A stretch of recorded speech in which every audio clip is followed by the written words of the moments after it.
Right, after getting spanked by Spurs on Sunday, we can now divert our attention to the FA Cup. Thankfully, we don't have to talk about the Premier League too much. One of the big problems this season has been that Louis van Gaal tends to play players out of position. And for me, it just seems the obvious thing that why aren't players just being played in their best positions? Like on the weekend against Spurs, we saw Ashley Young come on and he played up front when he could have just played on the wing and he could have put Marshall up front. Ben, are you just as confused as me about that?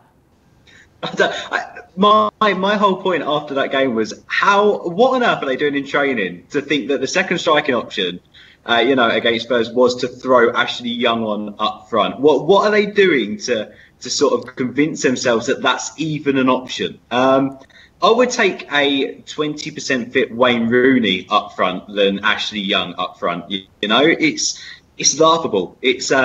It's ridiculous, and it all results back to really, if it is an options thing, it all results back to the knee-jerk selling in the summer of most of our squad from Louis van Gaal and not bringing in suitable replacements. And again, it's one of those games, it's one of those defeats where I can only look at it and go, what the hell was the manager thinking? What was he doing? I was the first when Van Gaal was getting loads of hate to try and go, look, we've got to look at those players on the pitch as well. But yesterday it was just, it was all over the place. And as soon as Spurs did score, the problems kicked off from there, and we did look like we just had loads of players fit in positions. So, mate, I'm with you. If I ever see Ashley Young up front again, it just seems like it's just like fair enough if we've got loads of injuries and for some reason he's the only player fit that can possibly play up top. Maybe then it would make a little bit of sense. But he had Anthony Marshall on the pitch. Archie, were you confused about that decision? I never thought there'd be a day where we'd have to ask a Manchester United player to play players in Manchester United manager, to play players in their best positions. That's a given. But obviously, I think it's more than just that. I think our squad is thin to the bone. We've sold so many players that we've not been able to replace, as Ben says. And for me, had Memphis come on instead of Young, it would have been more understandable because he's played there before for PSV and maybe for us. And you have Marshall on the pitch. Why are you having Marshall on the left side and just stick Young up front there? It didn't make sense. Put Young there, put in crosses for Marshall. That makes more sense than what happened, really. So I was just baffled. That makes sense as well, what you've just mentioned then. I didn't even think about that. Memphis could have just come on, played on the left, and we could have put Marshall up top. Why didn't that happen? Jim, when you've been go on. No, I was saying, or even put Memphis up front because he said the reason why he put Young there was because Young has pace and Marshall likes to hold on to the ball. I think that was his reason for putting Young up there. So I'm saying, if you want pace, you can put at least Memphis Depay there because he's played there for PSV before. But for Young, he's also stronger. Yeah.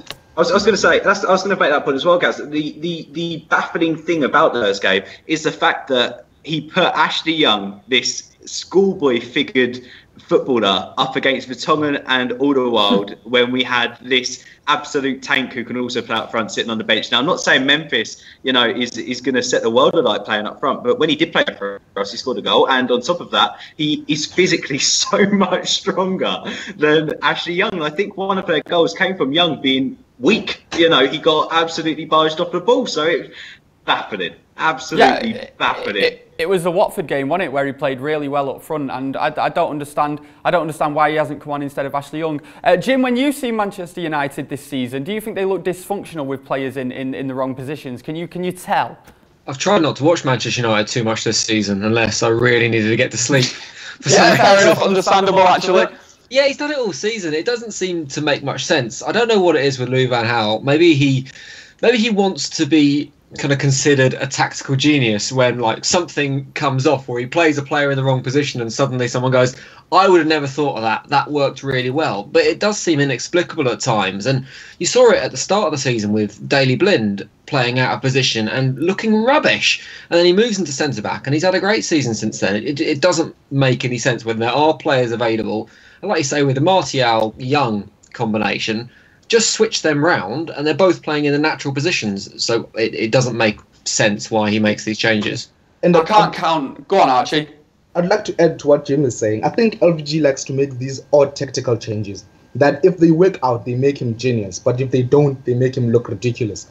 You know, you go back to the World Cup when he subbed in Tim Krul, the goalkeeper, for the penalties. Yeah. That worked out. Everyone thought he was a genius. But unfortunately, Manchester United has not worked out these decisions, and they're making him look a bit ridiculous. Really, it's almost an arrogance thing, isn't it? It's almost like he's got an arrogance about him. I mean, he has got an arrogance about him, and that's kind of one of the reasons he's such an entertaining man, is because he has this kind of like pompousness, almost this belief that he's right at all times, and it's almost like someone saying, "No, don't be ridiculous, you can't do that," and he's like, "Yes, I can. I'm going to do it anyway."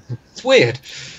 It does seem like that as well. I mean, there's been countless times really under Sir Alex Ferguson where Fergie's made a decision and played a player in a different position or rested a certain player where I thought, what is he doing? Alex Ferguson has finally, after all these years, lost the plot. And then it's worked itself out and it's been an absolute move of genius. And Louis van Gaal has seemed like he's tried to replicate that, but it hasn't really worked, as we saw on the weekend against Spurs. Now, one thing that I feel like a lot of people will praise Louis van Gaal for, one of the very few things, is the youngsters that have come through. One particular one that has come through recently who has massively impressed me is Timothy Fosu-Mensah. Jim, when you've seen him play, have you been impressed by the young lad?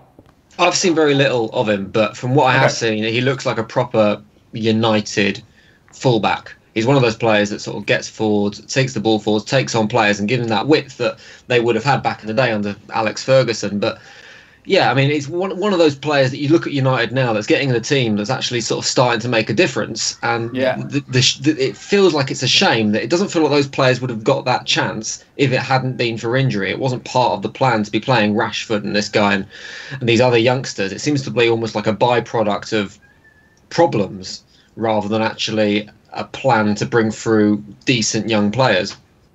Like Jim said then, he can play full-back, he can also play centre-half, he can play in midfield, he can play defensive midfield, he can play all over the shop. Ben, what have you thought of Fosu-Mensah since he's come through? I think he's been mint. I think he's wicked. Honestly, I think he's an amazing young talent, but I am going to disagree ever so slightly.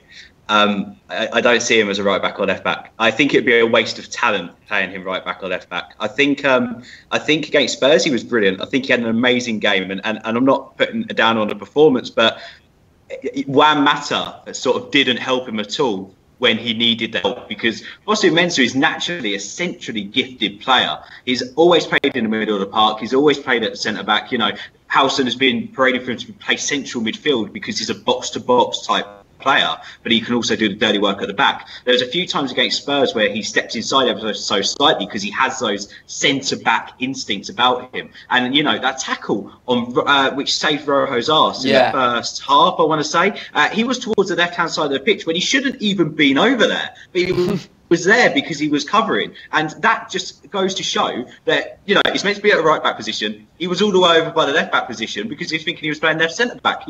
He has that centre-back instincts about him. And I think if I don't see him as a ball-playing centre-back, then I want to see him playing a defensive midfield position.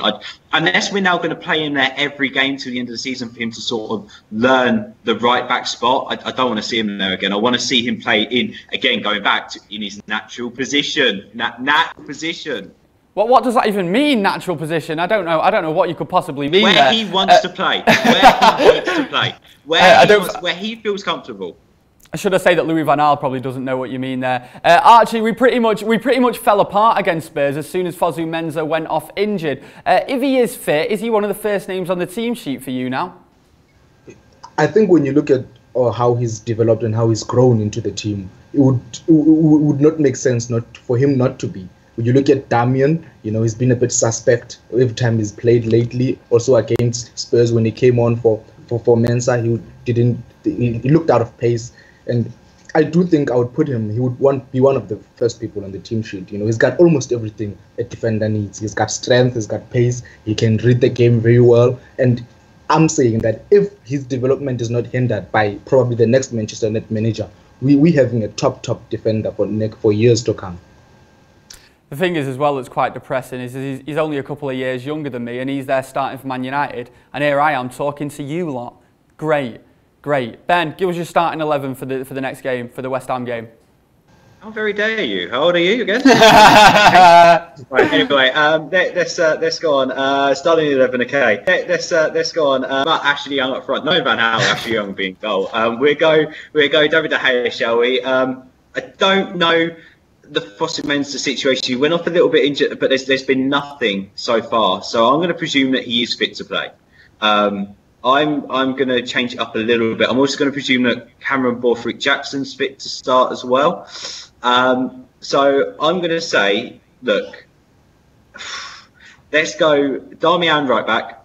I want to see Smalling, Fosu-Mensah and Borthwick-Jackson. Then I want to see... I don't know if it'll work, but I'd love to see Blind given a shot in front of the back four with Schneiden in there. I've always said that I'd like to see that combination. So if Fosu-Mensah is going to play, I would prefer to see Fosu-Mensah centre back. I'd prefer to see Daley Blind in the middle of the park. So let's go with that. Blind and Schneiden in front of the back four. Let's go on the right hand side. Jesse Lingard in the middle. If Rooney's fit, I'd bring him straight into the side. Without a doubt. If Rooney's fit, I'll bring him straight back into the side. If not, I want to see Ander Herrera play there. On the left, we'll go Martial and Rashford up top. Mata, for me, the last few games has been a little bit off the boil, especially against Spurs. He offered absolutely nothing. So for me, he drops out. Interesting shout to put Daley Blind in midfield there. That's one of the main reasons that I wanted to see us sign a centre-half, to be honest. So one can actually play there and we can push Daley Blind up to midfield. He's more physical now as well. I saw he. It was him against. Oh, who was it? It was either Kyle Walker or it's Harry Kane, and he barged him off the ball. But Blind wouldn't have done that last season, and he physically is so much stronger now, and I think he could cope in the midfield. Archie, what's your United team for the FA Cup quarter-final? United team would go with David De Gea on goal, definitely. My defense pairing, CB, we would have Blind, Smalling. And depending on whether again Cameron Borthwick-Jackson is fit, I'd have him on the left. I don't know if he's going to play for the under-21s or he's in the squad, but if he's presuming that he's fit, I'd have him there. And also might still be in the red zone. Yeah. And if Timothy Fosu-Mensah is fit, also put him up on the right. In the middle of the park, I'd have Schneiden and Herrera, freshen it up a bit. I think Herrera needs some game time. And Memphis on the left and Young on the right. I'd have Young, but on the right. And okay, of late he's not really been performing against Spurs. He didn't do that much, and Lingard also didn't offer anything, offensively going forward. So I'd like to see Pereira in this team. I think he's one of the few players that has not had a shot under Louis van Gaal, and I feel he's really talented. The boy is class. So I'd have Pereira there and Martial up front. Brilliant, nice team. Jim's our West Ham fan here from the On the Left Side podcast. Jim, what is your West Ham team to play Man United, and who do you think that the Reds have to worry about the most? Well, I mean, who you have to worry about, it's obvious. Everyone knows, don't they? Dimitri Payet is the star man for West Ham. Never heard of him all season. No. How he ended up at Upton Park, I've got no idea. I think that's what everyone's asking. But too inconsistent for Arsenal. That's The team kind of picks itself. You've got Adrian in goal, you've got Antonio playing right back at the moment, you've got Reed and Ogbonna in the centre and Cresswell on the left, then you've got two sort of holding midfielders in Coyote and Noble playing there, and then you've got kind of the three attacking midfielders, if you like, who push forward and they're a bit fluid playing between themselves in Valencia, Lanzini and Payet. And then up front, you can't drop him after the weekend, after his 3 goals against Arsenal. It's got to be Andy Carroll, and with Sacco being a little bit crazy at the moment, he's kind of the only choice up front at the moment. Ben, are you massively worried about the likes of Andy Carroll? Obviously, everyone knows what Payet can do, but Andy Carroll came out on weekend and just completely proved what he can do as well. Look, Andy Carroll's a lump, isn't he? If you put the ball... Nah, I disagree. I don't think he's a lump. I think he's better with his feet than people give him credit for. He is good with his feet, don't get me wrong, but what I'm trying to say is if the delivery's right, he's going to put the ball in the back of the net. That's fact, because he is tall and he is physical and he doesn't mind getting in a scrap with a central defender. For instance, Blind plays centre-back and he pulls onto Blind, the ball goes over Smalling's head. There's only one person winning that ball in the air, and that's Andy Carroll. I do think that the shouts to put him on the plane are a little bit premature, but let's see what gets on between now and the end of the season. Look, West Ham... for me, if we're not talking Leicester and we're not talking Spurs, are one of the best looking teams in the league right now. I think some of the football they're playing at times is wonderful. Their grit, their determination, what Bilic has done with them is incredible. I watched a few games at the start of the season because I've got a mate who lives out here who's a massive West Ham fan. He's recently moved back to UK, so I've not watched much against apart from the Arsenal game. But they've just got threats all over the pitch. Payet is he's outstanding. There's no other word for it. He's absolutely outstanding. And he's a real threat. I think at the Bowling Ground as well, it's going to be the final FA Cup game there. And it's a weird one, Gaz. I sort of want to say if they offered me a win on Wednesday against a win there in the Premier League, I don't know which one I'd pick. I honestly don't know. I think I would prefer a win in the FA Cup than a win there in the league. But then again, we have to win there now in the league. So do we sabotage? Do you know what I'm trying to say? I don't. Yeah, no, it completely depends. One. It's a real tough one. It really is. But I am worried about them. I really it depends am worried on about them. how optimistic you are in the top four as well. Not very. So let's go for a win on Wednesday, shall we?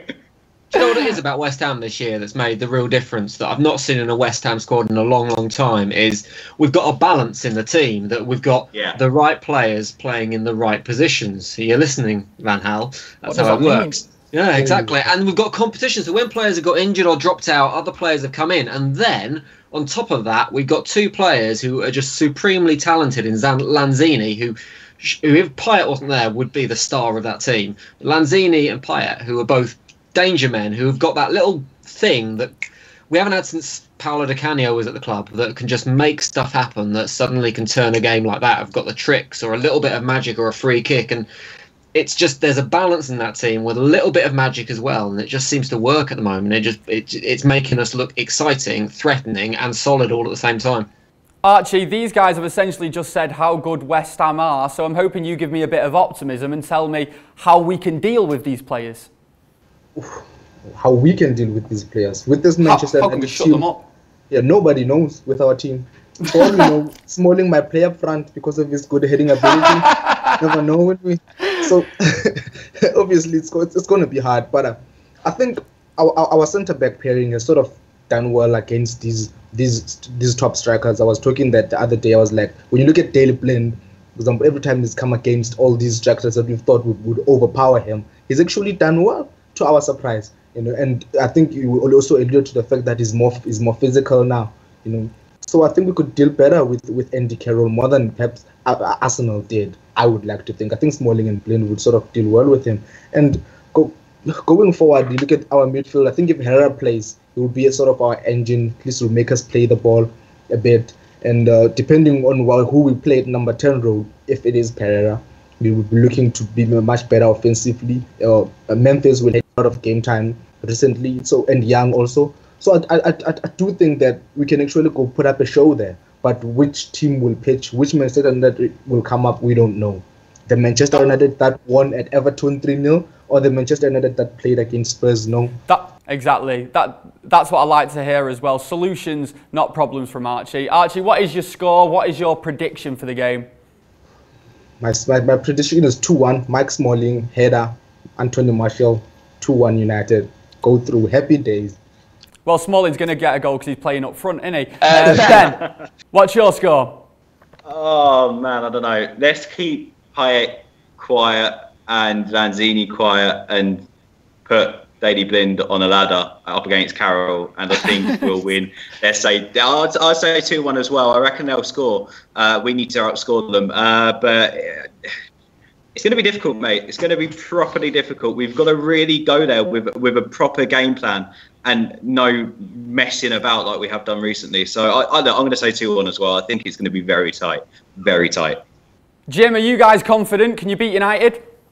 Do you know what? I don't think I've ever said I've been confident playing United until this season, but the first round I was reasonably confident, and I'm reasonably confident here as well. I think United have a chance, particularly I think Antonio at right back. He's not a natural right back, and although he's been great this season, that's an area that can be exploited. He let a load of space, let the Arsenal players run into a load of space in the first game, and that's something that could be a potential issue. But we have got the talent to score, and I think on Wednesday night I've heard some amazing plans of what is going to be before pre-match at Upton Park to get the fans going before what's the last FA Cup game there, like holograms of Bobby Moore and all sorts of absolutely crazy stuff Where's going he playing? In goal for United, I think. It's going to be an amazing atmosphere, and it's one of the Bowling Ground is one of those places that when the atmosphere is the cauldron it is, it's a massively difficult place to play and an incredible place for the home team to play, and I think that's going to play a part. So I'm going to go 2-0 for West Ham. Archie, Ben, Jim, thank you very much for joining us. Guys, get your comments in below. Tell us about anything we've spoken about today, whether you agree with us or disagree with us. Go and follow all these guys on Twitter as well. That's been the West Ham preview for the FA Cup quarter-final. See you in a bit. It's all over now. Manchester United are set for the Europa League once again. Trips to Romania, trips to Belarus, all around Europe for lots of fun.